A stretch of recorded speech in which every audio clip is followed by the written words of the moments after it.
नमस्कार मित्रों, आपका द बीएमएफ एकेडमी में स्वागत है। मैं गोपाल राठौर आज फिर आपके साथ। आज 12th क्लास की एक बहुत ही इंपॉर्टेंट पोएम है जो इस बार के बिहार बोर्ड के एग्जाम से पूछा जा सकता है। उसी पोएम को मैंने बोर्ड के ऊपर डाला है और आज मैं इसको समझाने की कोशिश करता हूँ। सबसे पहली बात आप समझ लो कि कोई भी पोएम है, किसी भी पोएम को अगर समराइज करना है तो उसके थीम को समझिए। उसका थीम क्या है? जिस दिन आपको थीम समझ में आने लगेगा उस दिन आप पोएम को इजीली लिख लेंगे। उसका सबसे सुंदर तरीका क्या है कि आप सबसे पहले क्या करिए, पोएम को बार बार रीड करिए।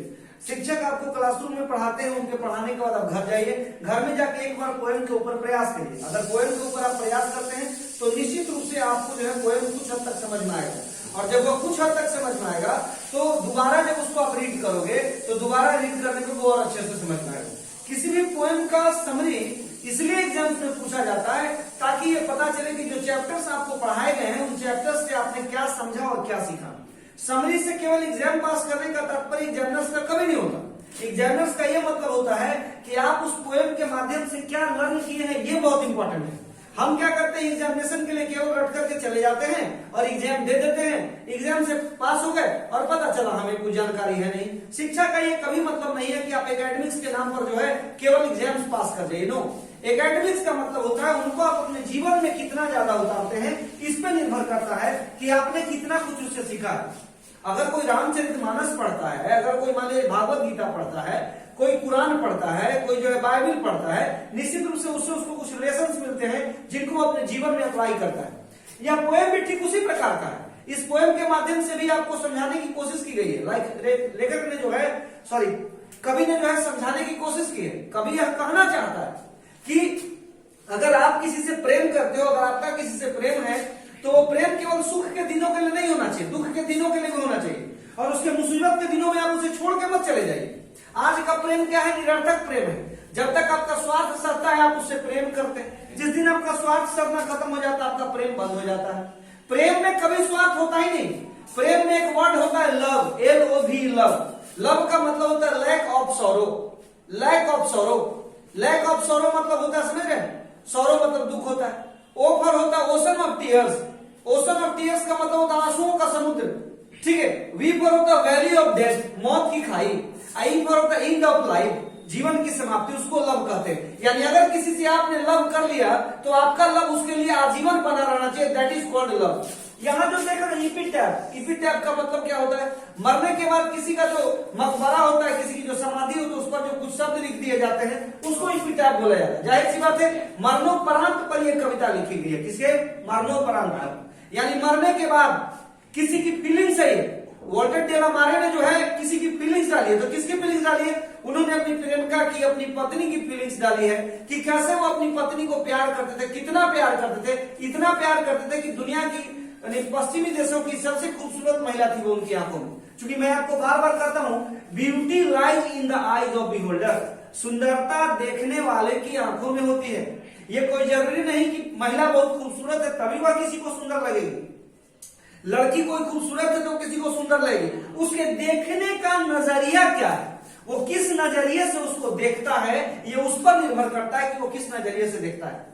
आपके नजर में हो सकता है कोई महिला खूबसूरत नहीं होगी, लेकिन सेम महिला किसी दूसरे व्यक्ति के नजर में बहुत ही खूबसूरत है। क्योंकि कहा जाता है दिल लगी दीवार से तो परी क्या चीज है। जिसका दिल जिस पे आ गया समझिए कि वो उसी पे फिदा हो गया। तो दिलों का अपना मिलन है कि कौन किसको किस एंगल से देखता है। अष्टावक्र जो थे वो 8 अंग से टिढ़े थे, लेकिन लोग उनको प्रेम करते थे, उनके ज्ञान की वजह से उनको प्रेम करते थे। बहुत सारे दुनिया में ऐसे लोग हुए जिन लोगों के पास खूबसूरती के नाम पे कुछ नहीं था। आचार्य चाणक्य को ही ले लो। आचार्य चाणक्य क्या थे? आचार्य चाणक्य ऐसा नहीं था बहुत खूबसूरत थे, वो काले कलुटे ब्राह्मण थे। वो नंद ने उनको जो है धक्के मार के बाहर निकाल दिया था। लेकिन आज चाणक्य की चाणक्य नीति पूरी दुनिया में जो है प्रसिद्ध है। क्यों प्रसिद्ध है? क्योंकि चाणक्य ने अपने गुणों के बल पे दुनिया को अपना महत्व समझाया। अब देखो यहाँ कह रहा है कि an epitaph is a poem. An epitaph एक कविता है which is full of beauty description, जो ब्यूटी डिस्क्रिप्शन से, सुंदरता के वर्णन से क्या है? भरा है। किसके वर्णन से भरा है? सुंदरता के वर्णन से भरा है। वॉल्टर डिलामारे हैज रिटेन, वॉल्टर डिलामारे, याद रखने के लिए वॉल्टर ढेलामारे भी कह सकते हो। तो वॉल्टर डिलामारे हैज रिटेन इट उन्होंने लिखा है एंड डिस्क्राइब द ब्यूटी, सुंदरता का वर्णन किया। किसका वर्णन किया है? सुंदरता का। इन दिस पोएम, इस कविता में पोएट हाईलाइट करता है the Tom of a beautiful lady, एक ब्यूटीफुल लेडी के कब्र के बारे में हाईलाइट करता है। टॉम का मतलब कब्र होता है, कब्र होता है। ऐसे नॉर्मली लोग कहते हैं कि आशिक मरते नहीं दफनाए जाते हैं, कब्र खोद कर देखो सिसकते पाए जाते हैं। ठीक है, आशिक मरते नहीं दफनाए जाते हैं, कब्र खोद कर देखो सिसकते पाए जाते हैं।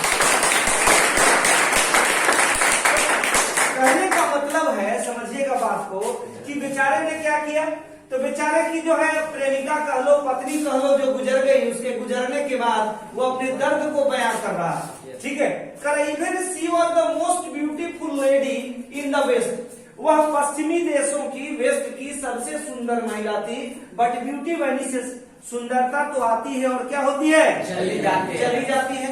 When she became old, जब वह बूढ़ी हुई, and died, कहता और गुजर गई, cleared about herself, अपने आप को पोएट ने क्या कर लिया? स्पष्ट कर लिया। क्यों? क्योंकि जो एक बार दुनिया से चला गया वो लौट करके नहीं आएगा। पोएट लव्ड हर, पोएट प्यार करता था। एंड आफ्टर हर डेथ, उनकी मृत्यु के बाद, he used to go at her tomb. ठीक है, अब वह उनके कहा जाया करता था? उनके कब्र पर जाया करता था। Because she was very close to him, क्योंकि वह उसके दिल के बहुत करीब थी।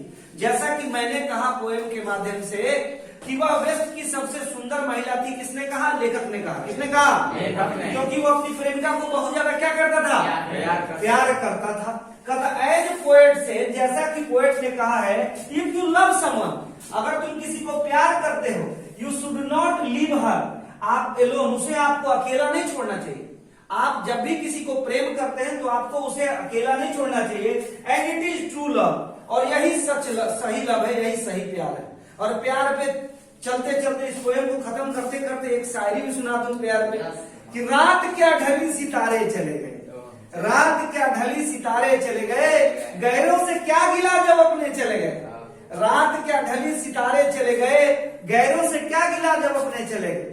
जीत तो सकते थे हम भी बाजी प्यार की, जीत तो सकते थे बाजी हम भी प्यार की, लेकिन उनको जिताने के लिए हम हारते चले गए।